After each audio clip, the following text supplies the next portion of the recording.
To win democratic elections that are not fully subsidized by the government, non-wealthy candidates must be supported by wealthy patrons. This makes plausible the belief that these candidates will compromise their views to win that support. But since the wealthy are dispersed among various political parties in roughly equal proportion to their percentage in the overall population, this belief is false. The argument is vulnerable to criticism on the grounds of consider that. Okay, so what is our conclusion? But since the wealthy are dispersed among the various political parties, this belief is false. This belief is false. Okay, so what is this belief referring to? Candidates will compromise their views to win the support of wealthy patrons. Like wealthy patrons will have the ability to influence politicians, just like mindsets. Excellent.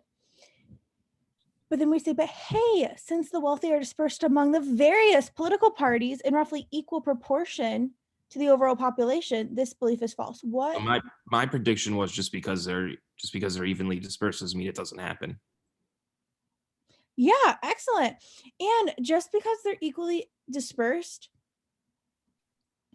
between the two parties, are they equally dispersed, or does every single so let's say we have our Democrats and we have our Republicans. It could arrange and influence, I guess, too, is what you're getting at. Like, couldn't both, just because they both have as many people like giving them money and influencing them, do these things all even out?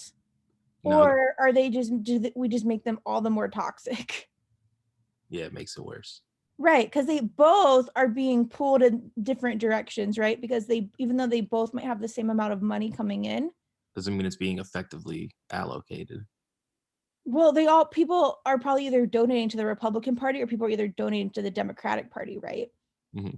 And so they both, even though it's equal amount of money, they both are just being influenced by the people that give them money. Right?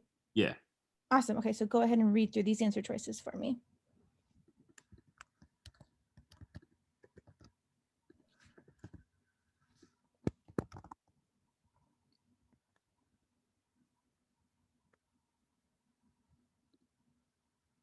All right, so C is saying, in democracies, government subsidized elections ensure that the views expressed by the people who run for office might not be overly influenced by the opinions of the wealthiest people in the country. Do we fail to consider this, that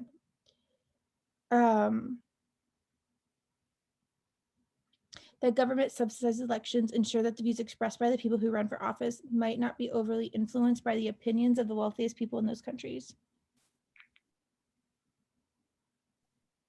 No. Do we think they are influenced, or do we think they are influenced? We think they do have influence. Right. So why is that one wrong? Might not be overly influenced. Excellent. All right. So it can't be C, right? Yeah. Then. All right. So B, in democracies in which elections are not fully subsidized by the government, positions endorsed by political parties might be taken less varied than the positions taken by candidates. If this were true, would it weaken our conclusion?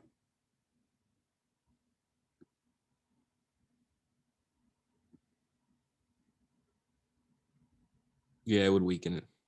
Yeah, because it's saying that positions endorsed by these political parties might be less varied than the positions taken by candidates.